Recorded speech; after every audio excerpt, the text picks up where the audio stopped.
नमस्कार दोस्तों, मैं कुणाल कुमार आपका स्वागत करता हूं।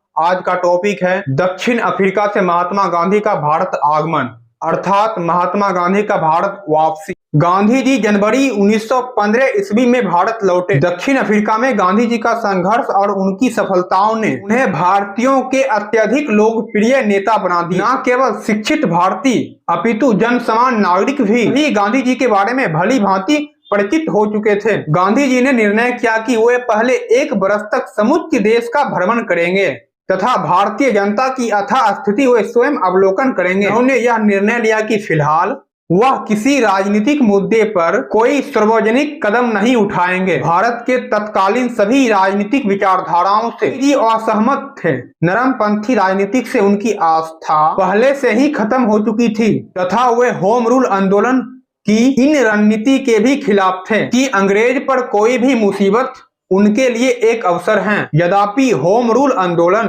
इस समय काफी लोकप्रिय था। अंग्रेजी हुकूमत और कोई भी बहाना नहीं बना सकती। हिंदुस्तान को चाहिए होम रूल। हिंदुस्तान की मांग है होम रूल। किंतु इसके सिद्धांत गांधी जी के विचारधाराओं से मेल नहीं खाते थे। गांधी जी का मानना था कि ऐसे समय में जब ब्रिटेन प्रथम विश्व युद्ध से उलझ रहा है, होम रूल आंदोलन को जारी रखना अनुचित है। उन्होंने तर्क दिया कि इन परिस्थिति में राष्ट्रवादी लक्ष्यों को प्राप्त करने का सर्वोत्तम मार्ग है अहिंसक सत्याग्रह। उन्होंने स्पष्ट शब्दों में घोषणा किया कि जब तक कोई राजनीतिक संगठन सत्याग्रह की मार्ग को नहीं अपनाएगा तब तक वे ऐसे किसी भी संगठन से संबंध नहीं रख सकते हैं। अब हम लोग जानने का प्रयास करेंगे कि गांधी जी का 3 क्षेत्रीय आंदोलन चंपारण सत्याग्रह 1917 ईस्वी में। चंपारण का मामला काफी पुराना था। 19वीं शताब्दी के प्रारंभ से अंग्रेज बगान मालिकों ने किसान से एक एग्रीमेंट करा लिया जिसके अंतर्गत किसान को अपनी भूमि का 3/20 हिस्सा में नील का खेती करना अनिवार्य है। यह व्यवस्था बिहार में 3 कठिया पद्धति के नाम से जाना जाता था। 19वीं शताब्दी के अंत में जर्मनी में रासायनिक रंगों अर्थात डाई का विकास हो गया जिसने नील को बाजार से बाहर खदेड़ दिया। इसके कारण चंपारण के बगान मालिक नील की खेती बंद करने पर विवश हो गए। किसान भी मजबूरन नील की खेती से छुटकारा पाना चाहते थे, किंतु परिस्थिति को देखकर अंग्रेज बगान मालिक किसानों के व्यवस्था का फायदा उठाना चाहते थे। उन्होंने दूसरे फसलों की खेती करने के लिए किसानों को एग्रीमेंट से मुक्त करने के एवज में लगान व अन्य करों के दरों में अत्यधिक वृद्धि कर दी। इसके अतिरिक्त उन्होंने अपने द्वारा तय किया गया दरों पर किसान को अपने फसल बेचने पर बाध्य किया।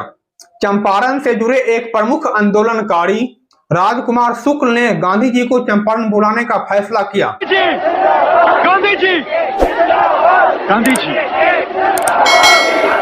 हम लोग बिहार के, हमें आज सुबह अपने पुराने मित्र का तार मिला है। उसके बाद गांधी जी राजेंद्र प्रसाद, ब्रिज केशव, मजहर उल हक, महादेव देसाई, नरहरि पारिक तथा बीपी कृपालिनी के सहयोग से मामले की जांच करने चंपारण पहुंचे। गांधी जी के चंपारण पहुंचते ही तुरंत चंपारण से चले जाने का आदेश दिया। तुम्हें बिहार छोड़ने का हुक्म दिया जाता है क्योंकि तुमने आवाम को भड़काया है। किंतु गांधी जी ने इस आदेश को मानने से इनकार कर दिया तथा किसी भी प्रकार के दंड को भुगतने का फैसला कर लिया। गांधी जी के दृढ़ता के सम्मुख सरकार विवश हो गए। इस बीच सरकार ने सारे मामलों को जांच करने के लिए एक आयोग का गठन किया। गांधी जी आयोग को यह समझाने में सफल रहे कि 3 कठिया पद्धति समाप्त होनी चाहिए।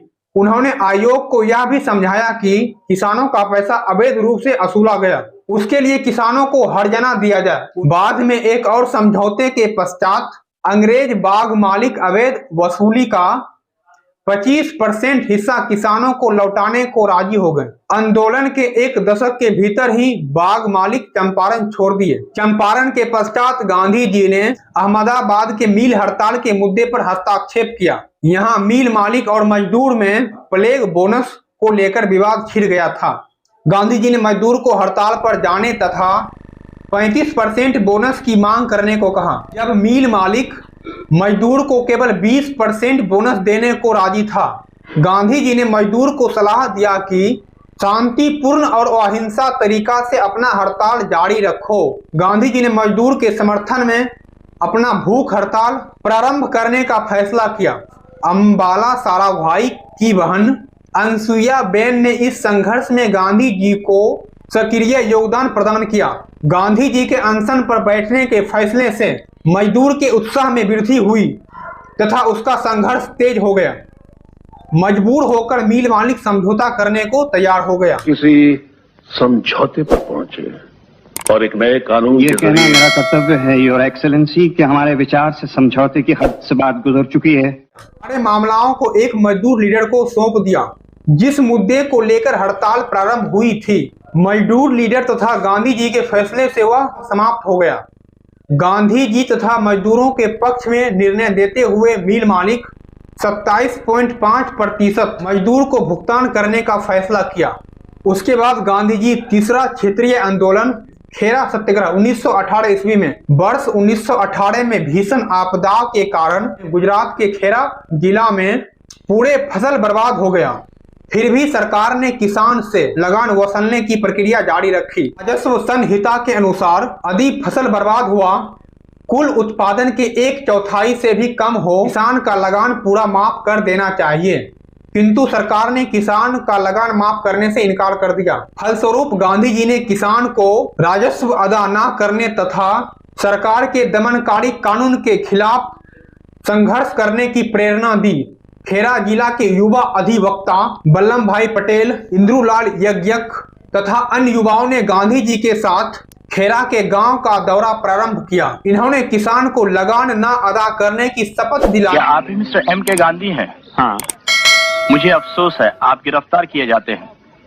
मुझे कोई अफसोस नहीं। किंतु कई स्थानों पर किसान की संपत्ति कुर्की कर ली गई तथा उसके मवेशियों को जबरन उठा लिया गया। इस बीच सरकार ने अधिकारियों को गुप्त आदेश दिया कि लगान उसी से वसूला जाए जो लगान दे सके। इस आदेश से गांधी जी का उद्देश्य पूरा हो गया तथा आंदोलन समाप्त हो गया। चंपारण, अहमदाबाद तथा खेरा से गांधी जी की उपलब्धि क्या रही? चंपारण, अहमदाबाद तथा खेरा आंदोलन ने गांधी जी के संघर्ष के गांधीवादी तरीका सत्याग्रह को आजमाने का अवसर दिया। गांधी जी को देश की जनता के करीब आने तथा उनकी समस्या को समझने का अवसर मिला।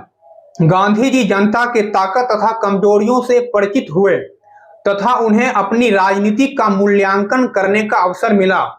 इस आंदोलन में गांधी जी को समाज के विभिन्न वर्गों, विशेषकर युवा पीढ़ी, भरपूर समर्थन मिला तथा भारतीयों के मध्य उसका विशिष्ट पहचान कायम हो सका। अगर आपको ये वीडियो अच्छा लगा तो वीडियो को लाइक कीजिए तथा इसी प्रकार के वीडियो देखने के लिए चैनल को सब्सक्राइब कर लीजिए। धन्यवाद दोस्तों।